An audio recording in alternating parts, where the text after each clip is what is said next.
Good evening and welcome to the Whisky Lover Society with me, Gert Retief, tonight. Glenlivet night. This is the 12-year-old double oak, matured in European oak and American oak cask. Now, I first came across this bottle many years ago. I remember I was in Johannesburg International Airport. I was lucky enough to be flying business class on Air France. So I was sitting like a big man in the lounge in Johannesburg, and I was feeling a little bit whiskey-ish. So I went to the little bar that they have there, and Glenlivet was the whiskey on offer with some other cheap ones. Well, this for me was quite an expensive one those years, and I was super impressed with this one. And I remember looking at the name Glenlivet. Well, for me, I could swear it should be Glenlivet. I don't know for what reason, but for many years I was calling it the Glenlivet whiskey. But of course, it is Glenlivet. And I'm quite looking forward to giving this one a nosing and tasting. I remember that after drinking this one, for at least 2 years, I could not remember the name. I kept on telling the people that, yeah, when I went to the airport and I found this one, and I did find it really light, fruity, friendly on the nose. So, and then it all came back, and I realized when I saw the bottle that this is definitely the one that I've tried. So I did pour myself a wee sample already, and I'm quite looking forward. Not going to make it a long video.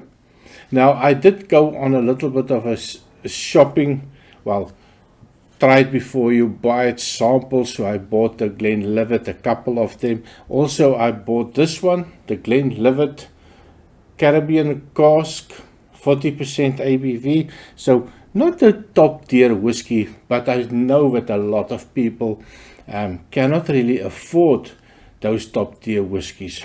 So sometimes I also look at the cheapies.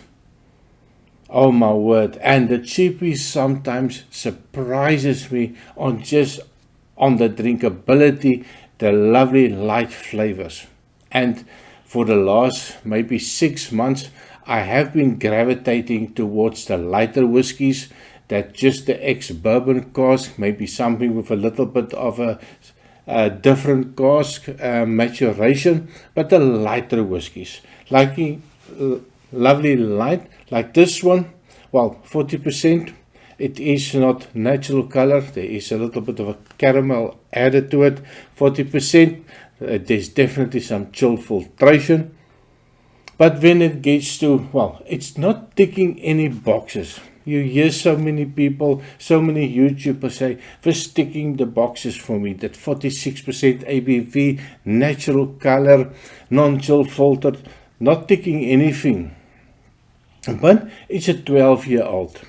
And I see a lot of people, when you want to buy a gift for somebody, you reach out and you buy a 12-year-old. At least it's a minimum statement, and it's not going to break the bank. And I think for me, that can be a special whiskey, especially for somebody that's not really that into whiskey. Maybe somebody that just started drinking whiskey, and you want to give them something with an age statement, and a pocket or a credit card says, no. You have to tone it down a little bit.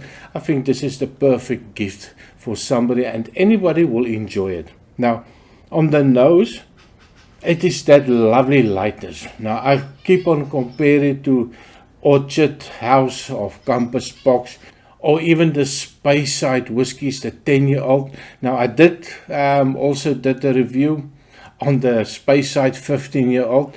I think I made some people a little bit angry that I did not really enjoy the 15-year-old, and that I say this 10-year-old for me is a little bit better. But of course, it is just my opinion. That is my thoughts on a whiskey. So don't be always too angry when I maybe, well, shit on your little whiskey. Sorry for the bad word. But anyway, so this one for me, that lovely lightness is there. I have this lovely fruity notes. I get a little bit of that appley note, like a little bit of a vanilla coming out. It reminds me also a little bit of a pineapple, but it's like a tinned pineapple. You know, the strongness of that pineapple note is definitely not there, but just a hint of a pineapple. And it reminds me a little bit of a pineapple cheesecake with a little bit of the pineapple pieces on top. So there's a hint of that pineapple. And it's quite pleasant for me, that play on the fruitiness of it. That vanilla, and it's sweet, quite sweet on the nose, but every time that I go back, it feels like the sweetness are just going a little bit up. Really, really pleasant on the nose. Alcohol-wise, even with a little bit of an agitation, don't really get a lot of the alcohol, and it does feel like it's a little bit older. And I think that's got something to do with the 40% ABV. Really pleasant on the nose. On the taste, cheers. And on the taste, it is absolutely fantastic. Now, I have to add, the sun is coming through. It's 7 o'clock in the evening in Belgium. I still cannot get past that. I'm from South Africa. The sun set at by 6, 7 o'clock, it's dark. Here, I have to wait until 9, 10, sometimes 10:30 in the evening for the sun to set, to go to bed. So for me, it is still very strange. And what's not strange is this alcohol. This whiskey for me is a winner. And it gets sweeter again. Let me go back for a taste. It's quite sweet, with a hint of an oak. This alcohol is absolutely perfect at that 40% ABV. As you have that sweetness, you have a little bit of a caramel note, you get a little bit of a vanilla note, you get a little bit of an oiliness, you get a little sour note, just a hint of a sour note coming through. Then you get a little bit of a spiciness, even on that 40%, it feels a little bit higher, maybe 43% ABV. So there's a little bit of a warmth, there's a little bit of a spicy note coming through, but it's not overpowerful, and it's also not taking away the sweetness of the whiskey. And every time that I go back, there's a little bit more sweetness coming through. Let me just try again. Cheers. I think this can be quite a dangerous one. It's an easy sipper, easy drinker, friendly. Now, one thing, normally I would never add water, especially at 40% ABV, but a couple of people have told me now, sometimes it's good to add just a drop or two. Now, I'm going to add a drop of two. Got a teaspoon, I got a little bit of water here. Sorry if I'm going to make a little bit noise. Now, this is maybe 3 drops. Maybe I can show you. I need to get a dropper. Let's see. Well, that's about 3 drops. I'm going to let this one go back in a glass. That's about 2 or 3 drops of water, just to see what the effect is going to be. Now, so many people said, put a drop in. It opens it up. Sometimes it makes it better.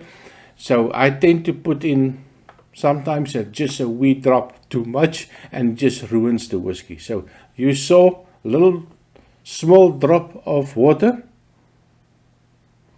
Now, I do get a little bit more sweetness.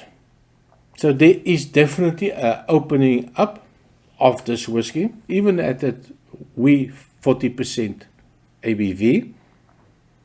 It feels a little bit more perfumey coming out, a little bit more of that apple note.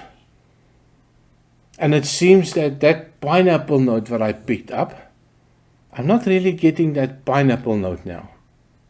More apples, more apple cider note that I get. So it definitely made a difference on the taste.